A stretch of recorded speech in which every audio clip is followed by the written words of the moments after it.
We're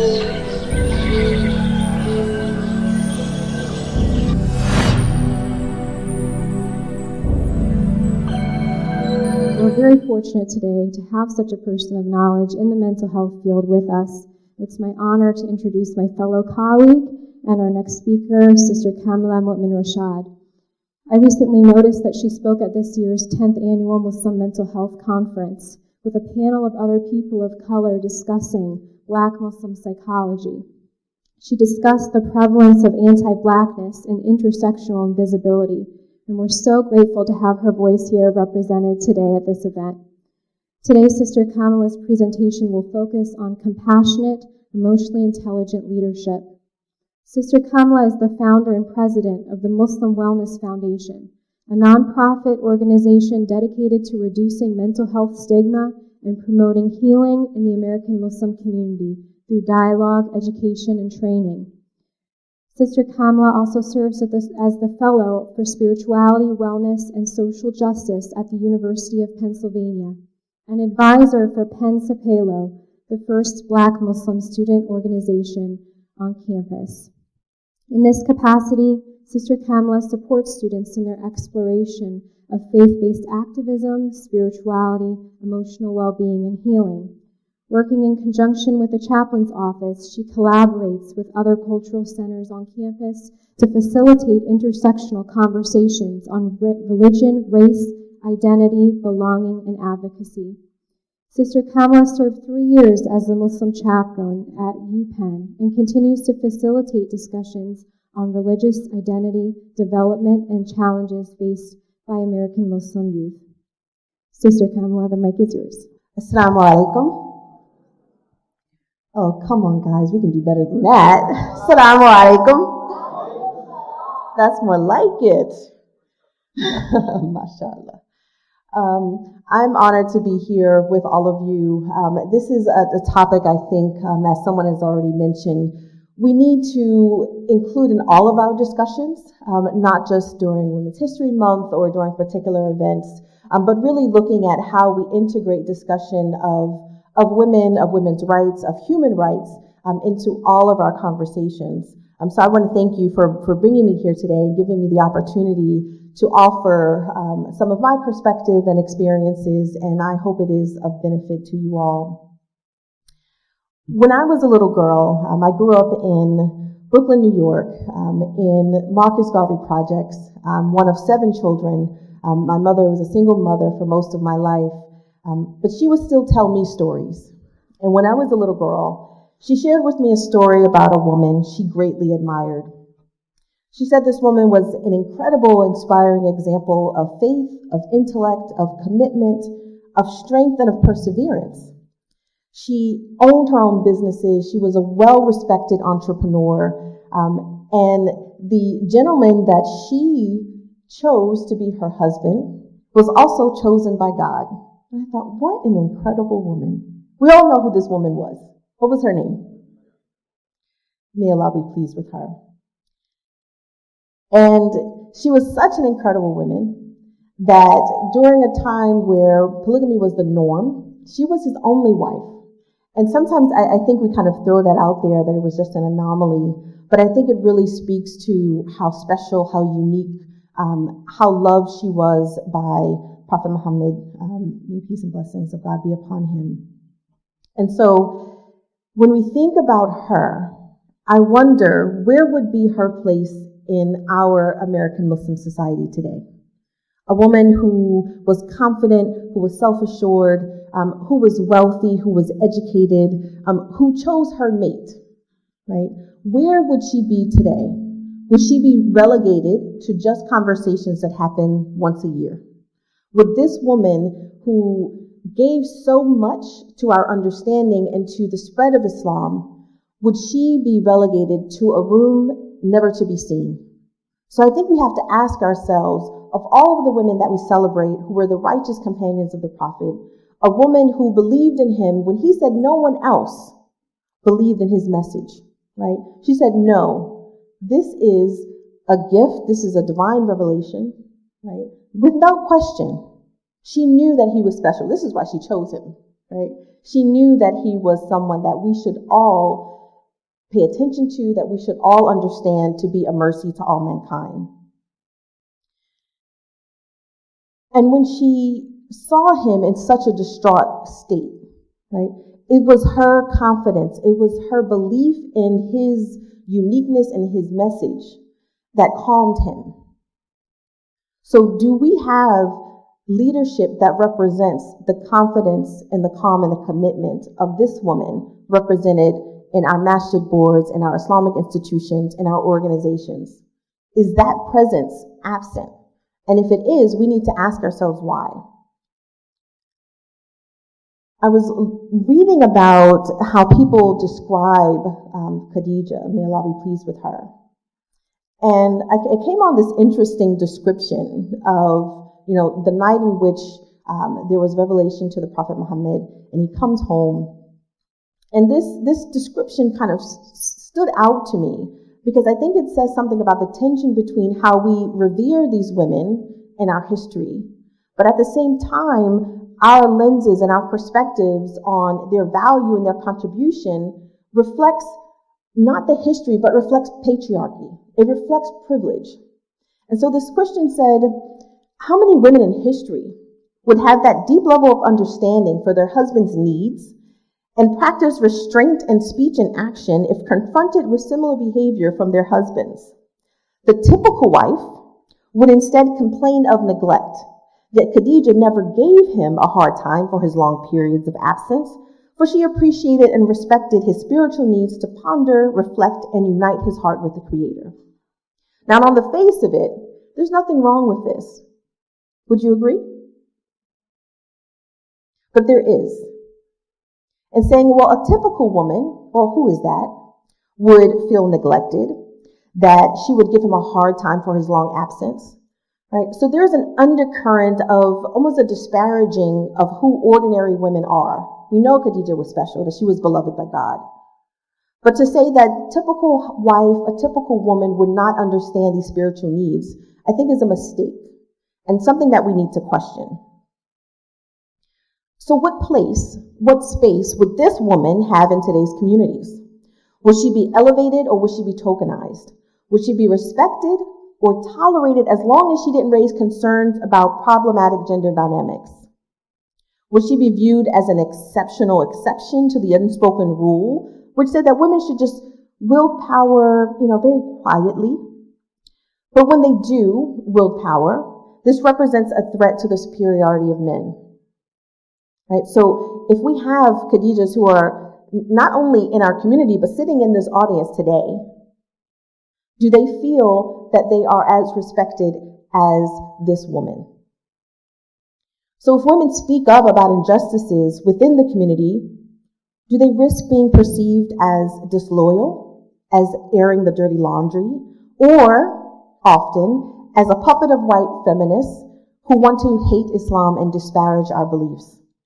So if we remain silent, right, about the treatment within the community, and this I think is somewhat of a conundrum for us, that we're very concerned about how non-Muslims, about how outsiders, so to speak, view and perceive women, that often the conversation centers on what we wear and not what we believe, right?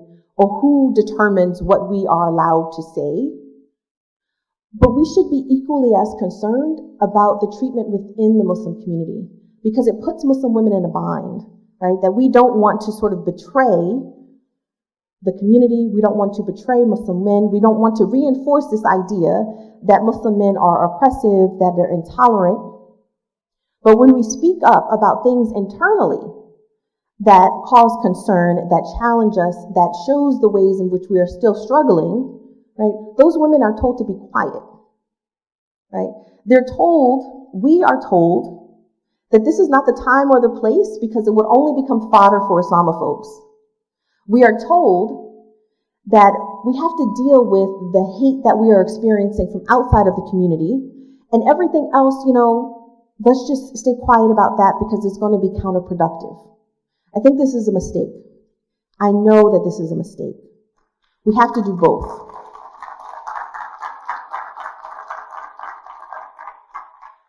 Because if we remain silent Others are going to perceive us as complicit, as stereotypically Muslim women who cannot speak up on their own behalf.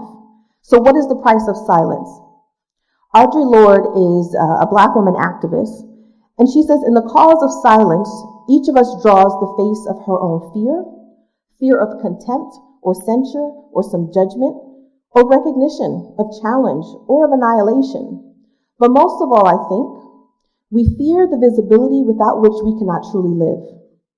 And that visibility, which makes us most vulnerable, is also that which is the source of our greatest strength. Because the machine will try to grind you into dust anyway, whether or not we speak. We can sit in our corners, mute forever, while our sisters and ourselves are wasted, while our children are distorted, while our earth is poisoned. We can sit in our safe corners, mute as bottles, and we will still be no less afraid. So why are we silent? In many of the descriptions of Aisha, may Allah be pleased with her, she is described as intelligent, with a sharp wit, outspoken. She's curious. She's confident. Right? She is the one that even challenges our beloved prophet to clarify, right? When she's like, I don't quite understand, right? Some of us have daughters, we have sisters, right? We have friends who are like Aisha. Do we encourage their talent, right? Their wit, their intellect? Or do we tell them, well, now you're just causing trouble, so behave yourself, right? How many Muslim women and girls are just taught to behave, right? Instead, that wit can challenge us, that intellect can tell us there's something that we need to be paying attention to. So if we don't encourage and nurture these qualities in our young girls and in our boys, my sons are 13 and 2 years old. One day I want them to look on the example of Aisha and of Khadija and of all of the women surrounding the prophet who bolstered his message, right? A message without them we would not have in its form today. I want my sons to look at their example and said, I want to be like Khadija. I want to be like Aisha.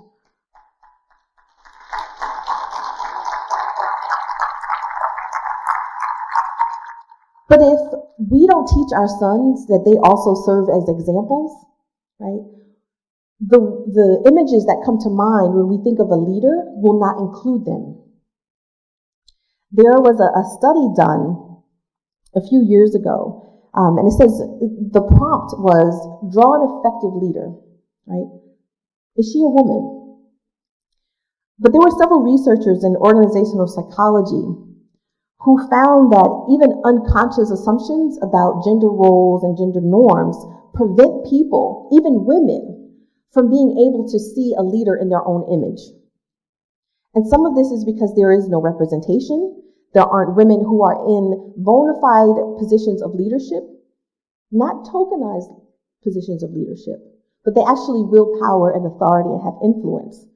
That even women struggle with being able to identify themselves as potential leaders.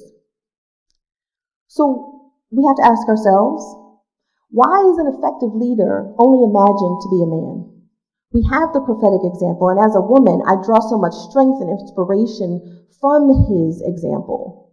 But I also think about the women who surrounded him, right? And this is true today, that you can go into any mosque, right? And I'm generalizing, but I think by a nod of your head, tell me if I'm telling the truth. All of the work that takes place, especially around Ramadan, is a snapshot of what happens, right?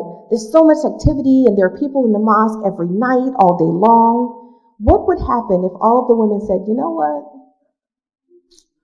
This Ramadan, I'm not about it, right?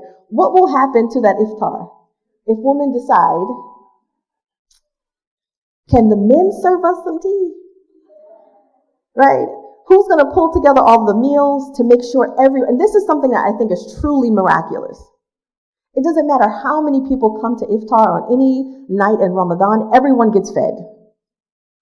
Women, how do we do that? Well, maybe let's not say publicly because that'll be like trade secrets, right? But the phenomenal thing is that happens like clockwork, right? The women just say, okay, this is what we need to do. There's no questions asked. There's always a woman who emerges as the leader who organizes everyone else. We have to make sure everyone gets fed, right? Every last woman, man, and child will be fed. No one will be hungry in Ramadan, right? And that kind of spirit and that kind of ethic continues. So women are critical to the leadership and to the organization and to the structure of every single community. But then when you ask, how many women are on the board?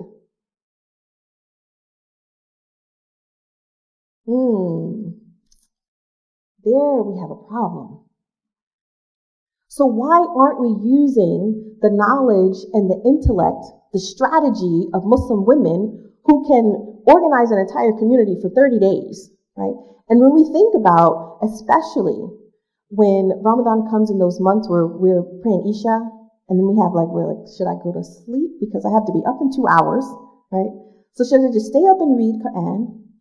Or should I try to take a quick nap?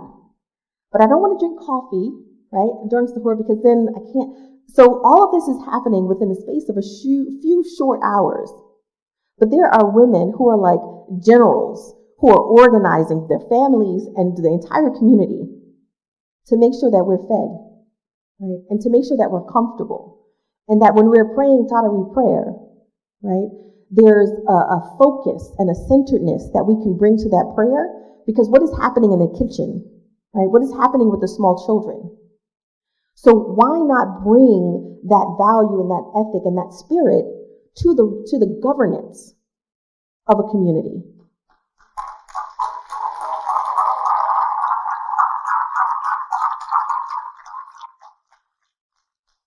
So when I think about the history of Islam and all of the leaders that we revere, right, there is an emotional intelligence, there is a compassion, there is a kindness that guides their actions, right?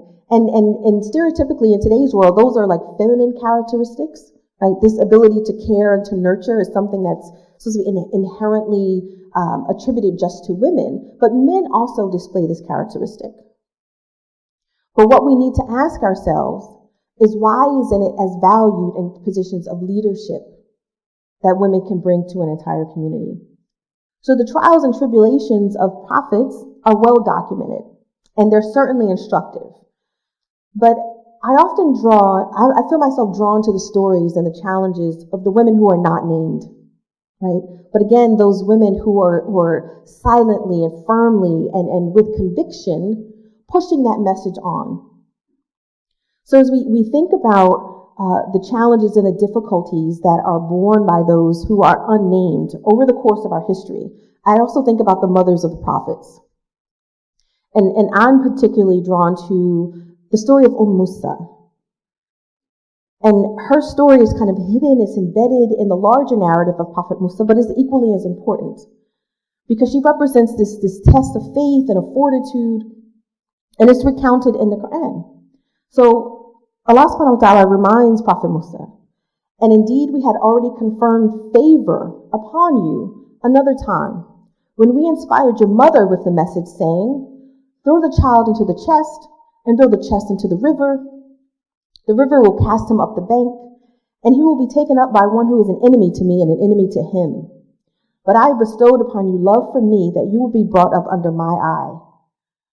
These short verses, we learn of the sacrifice, the obedience, and the faith of this incredible woman. Again, she isn't named, but we know that she is amazing.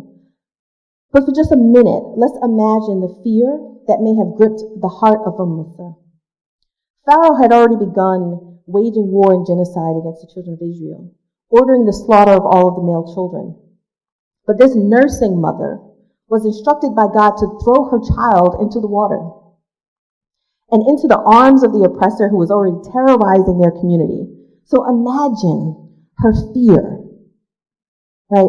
The paralysis and how fearful and scared she may have been. But this was what was conveyed to her, to follow this message.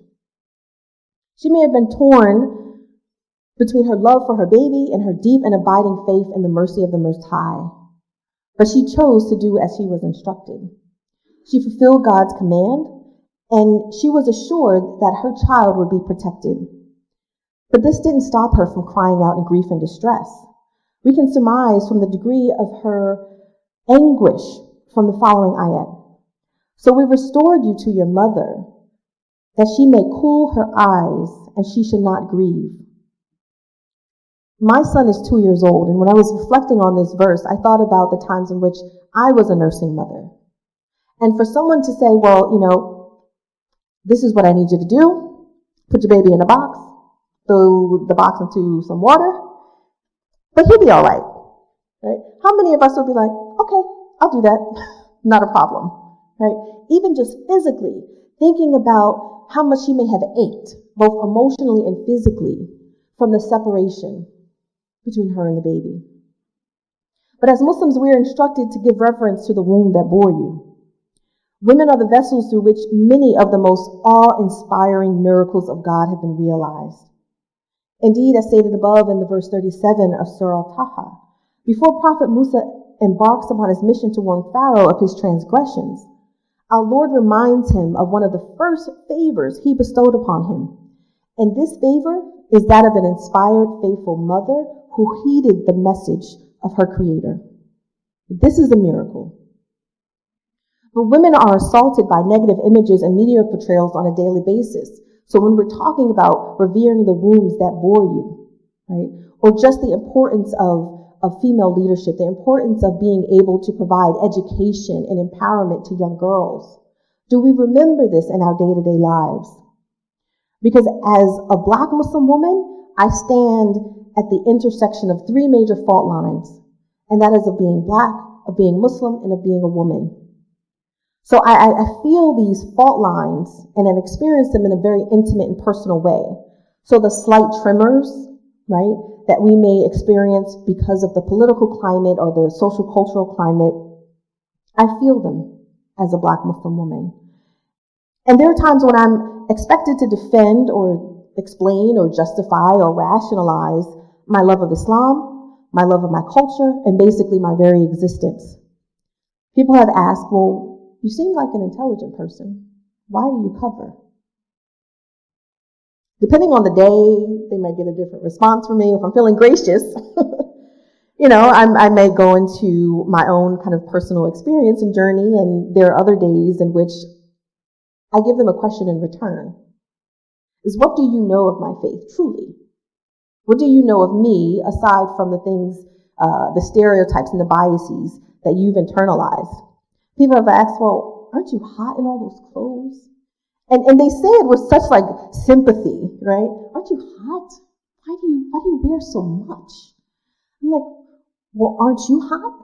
It's the summertime. I think that's just what we're all experiencing right now. Or they ask, well, don't you feel oppressed? Isn't Islam like inherently misogynistic and repressive? Or they ask, well, why do you talk about Blackness, right? Why do you talk about who you are as a racialized being? You're a Muslim, sister, and this is all one ummah. But if God has already told us He's made us into nations and tribes, this is what we need to discuss. As the most diverse faith community in this country, don't we have something to teach everyone else about what this means and why it's important? So one of my favorite journalists is Melissa Harris Perry. And I was at a lecture she gave at the University of Pennsylvania, and she asked, how do you find upright in a crooked room? How do you find upright in a crooked room?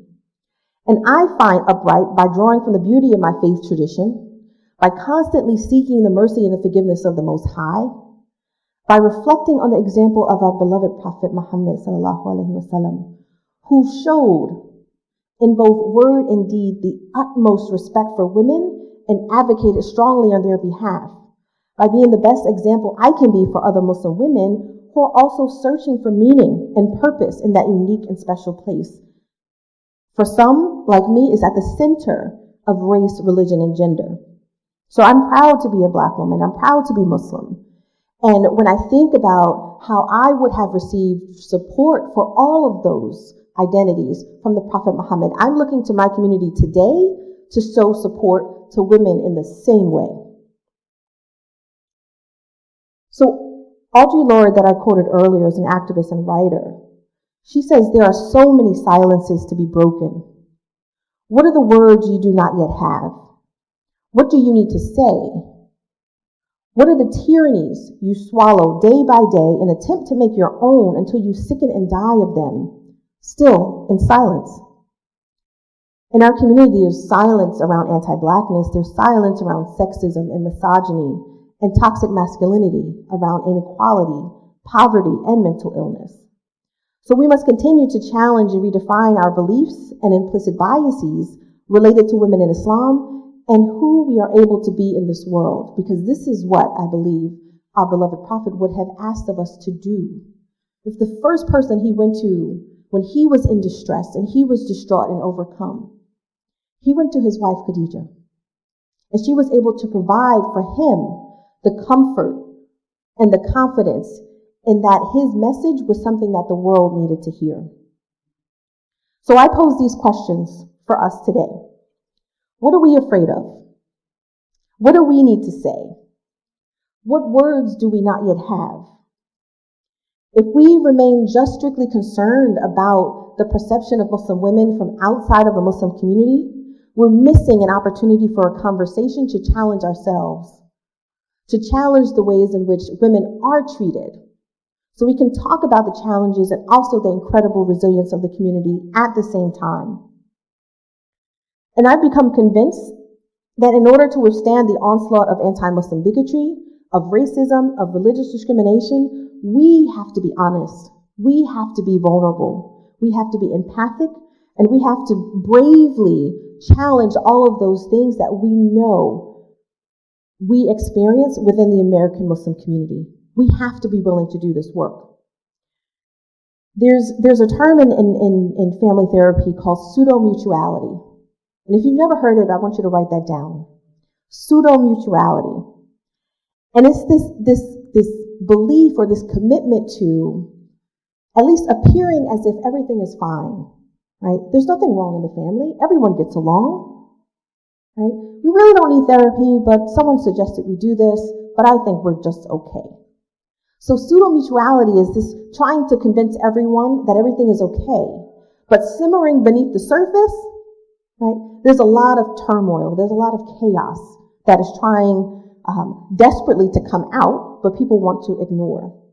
So we have to do away with the pseudo-mutuality in the Muslim community, right? If there are tensions, if there are problems, if there are challenges, let's be courageous enough to say they exist, they're real. Now we have the faith tradition, we have the examples that give us everything we need to answer these questions. So as an African-American Muslim woman, an integral part of my story has been learning to celebrate the strength and the pride that I derive from both my racial and religious identities. And at the same time, I've had to learn how to combat the corrosive effect of these systems of oppression that impact me as a result of my race, religion, and gender. But based upon my experiences, of my faith, of my education, of my training, I've concluded that a necessary condition for this process of awareness, of healing, of confrontation of the things that we struggle with is space. A space to breathe, to be validated, to be challenged, and to be supported and loved. The space could be literal, it could be metaphorical, but it must be inclusive, nurturing, empathic, and forgiving. As believers, we're taught, make space for one another in your gatherings, right? And then Allah will make space for you. So this verse holds special meaning for me because it serves as a reminder that making space for others is a moral imperative. We make space for women, we make space for people who are marginalized, and Allah will bestow favor on us. So instead of turning away in shame, right, or denial, if we face front, if we find upright in a crooked room, Allah will give us everything we need in order to solve these problems. Lastly, I'll just say, we need to do better in making space in leadership for women. Make space in the home for women, because these should not just simply be sites of labor, right? There are times in which my husband comes home at the end of the day and he's like, my day is done. I'm going to watch basketball. I'm going to eat dinner, right? My day hasn't ended yet. It's my 2-year-old that needs to be played with and to cuddled and to be read to. It's a child of mine who has homework. It's another who's away, who's like, Mommy, I need some advice. My day has not ended yet. So if we're going to make space in our home for women, it's with shared responsibility. It's to recognize that she also wants to just have a moment. And when we are able to provide that kind of space for women, we're also opening up the potential for leadership to be unlocked in the community. Imagine all of the things that are done that I just described using an example of Ramadan. Imagine if women had space, right, to just contemplate, to reflect, to ponder on the other sort of goals and aspirations they also have. Imagine how that would benefit the entire community if this space is made for Muslim women. So I'm going to ask women, and I'm going to ask the men and the women and others, loved ones in their lives, ask the women that you know, what do you need to say? And what words do you not yet have? Assalamu alaikum.